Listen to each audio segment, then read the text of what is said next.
Hello, little babies. Today we're going to start reading the Beginner's Bible for toddlers. That's what you guys are. The Bible is all about God and Jesus. I know you haven't learned a whole bunch about him yet, but now we get to. Okay, so first off, we got to start at the beginning. In the beginning, the world was empty. Darkness was everywhere, but God had a plan.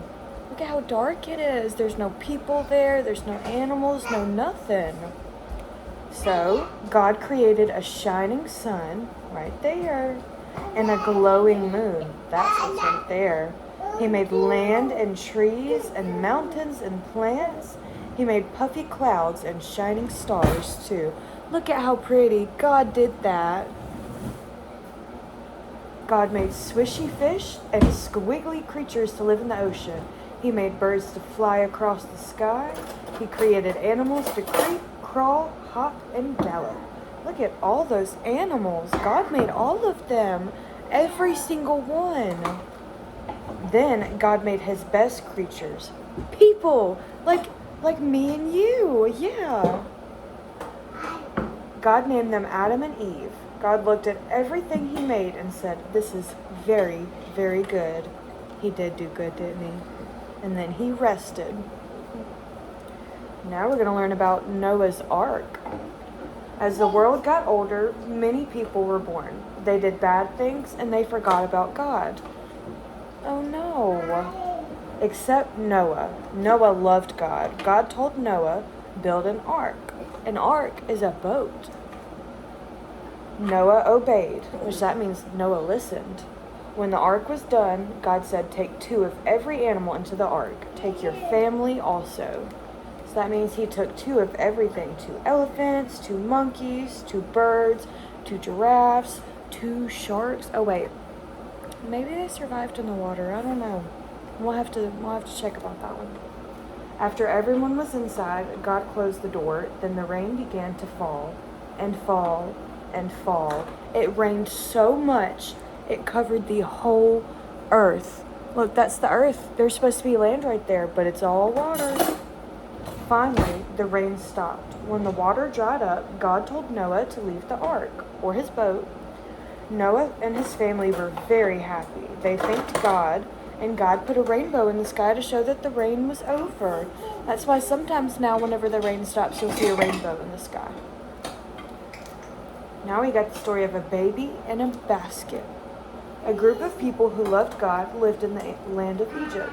They were called Israelites. A mean king named Pharaoh was their ruler. We don't like mean kings, do we? Pharaoh did not like God. He did not like the Israelites either. He made them work extra hard. One day he decided to get rid of all the Israelite boys. He just wanted to get rid of all of them just because he didn't like them. He is not a very good person. Some enemies of God wanted to fight the Israelites. They had a giant soldier in their army named Goliath, a huge one, a giant. Goliath yelled, "Bring out your best soldier to fight me." God's people were afraid because Goliath is so big. "I am not afraid to fight the giant," said a young boy named David.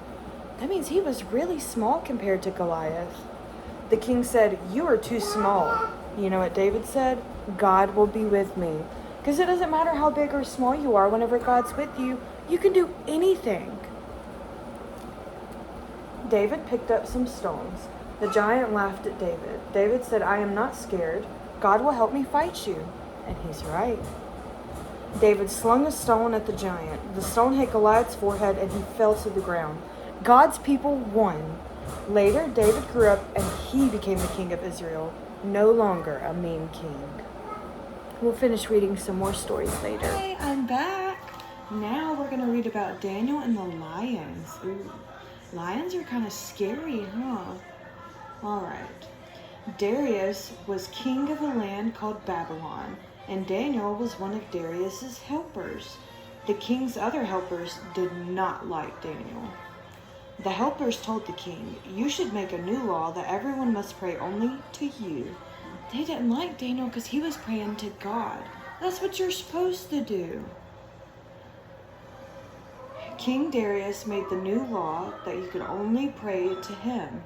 Daniel kept praying to God because he loved God. Like I said, that's what you're supposed to do. Darius is wrong. To punish Daniel, the helpers threw him into a den of lions. Oh no, that means he's going to get eaten. But Daniel prayed that God would take care of him. The next morning, King Darius called out, "Daniel, are you safe?" Daniel said, "Yes, God sent his angel to protect me." Look, there's God's angel over there to protect Daniel because he's praying to God and he has faith in God and he's being a good follower of God. So God's going to look out for him for sure. King Darius ordered everyone to honor Daniel's God because then he saw what a great God he was. Now we're going to read about an angel visiting Mary. Mary is Jesus's mom. Isn't that cool? God sent an angel to visit a young woman. Her name was Mary. She was scared. She had never seen an angel before. The angel said, "Do not be afraid. You are going to have a baby. You must name him Jesus. He will be the Son of God." Mary asked, "How can it be? I am not married." The angel replied, "With God, all things are possible." She didn't think it was possible for her to have a baby. She hadn't been trying to have one. But God placed Jesus right in her belly and said, "You're going to name him Jesus, and this is my son." Mary said, "I love God. I will do what he has chosen me to do." She felt so honored. Now we're going to read about Jesus being born from Mary's tummy.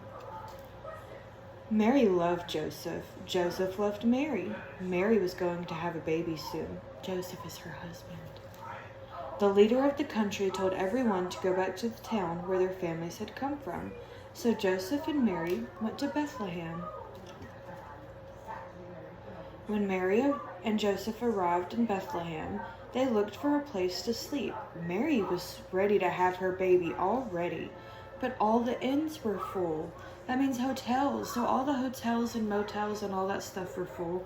So where are they supposed to go now? Finally, a man said they could sleep in his stable with the animals. Do you know what a stable is? It's kind of like a barn. It has animals in it, and that's where they hang out at. Joseph made a warm place for Mary to rest. While they were there, baby Jesus was born. They laid him in a manger. And a manger is that thing right there that has all the hay and stuff. It's supposed to be a really comfy bed for him. And now we get to read about what Jesus did after he was born. Now he's a big boy. Yeah, he's grown, huh? Over 5,000 people had come to see Jesus. Jesus wanted to help them, so he blessed and healed many people that day. He helped people see again and all kinds of stuff. People who couldn't see before. He fixed their eyes so they could see, so they would know how good Jesus and God is. Later, his helpers said, "These people should go home and eat dinner." Jesus replied, "We can feed them. See if anyone has any food to share." The helpers found one boy. He had 5 loaves of bread and 2 small fish. After Jesus took the food, he gave thanks to God. His helpers gave bread and fish to everyone. To their surprise, there were 12 baskets of food left over. Wow, isn't that so cool what Jesus can do? Started off with 5 loaves of bread and 2 fish, and somehow he fed 5,000 people, and they had food left over. Jesus is pretty darn cool, huh? Right? Oh, this is the one that I was talking about a second ago, where he made it where this man could see again. This one is called Jesus Heals a Blind Beggar. Jesus and his helpers saw a blind man begging. He had been blind since he was born. The helpers asked Jesus, "Teacher, why is this man blind?" "He is blind so that God's work can be shown in his life," Jesus replied. Then Jesus spit on the ground and made mud out of it with his hands. I know it sounds yucky, but it actually helped the man a lot. He spread the mud onto the blind man's eyes. Look, he put it on his eyes, and watch what happens next. Jesus told the man, "Go and wash off the mud." And as soon as the mud was washed off, the man could see. everyone was amazed. They wanted to find out more about Jesus. Jesus is so great that he made this man who had never been able to see before in his life be able to see again. He could see everything. Isn't that so cool? Now, this is about kind of where it gets close to the end of the story. And this is about Jesus going to heaven. Jesus said to his helpers, "It's time for me to go to heaven now. Be sure to tell others about me."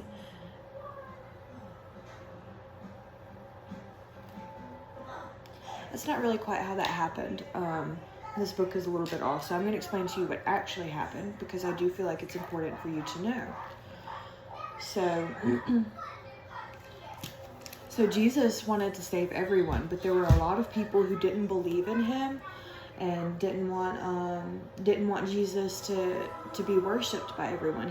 They didn't want everybody to pray to Jesus and God. They didn't think that was right. They wanted to be God. So they were really, really mean to him. And they punished him for something that he did not do. And they hurt him really bad. And so he ended up dying. But because Jesus is the Son of God, and he was sent here to save all of us, after he died, they put him in a tomb. And he was in there for 3 days. And then he came back to life. It's called resurrection. Jesus was resurrected.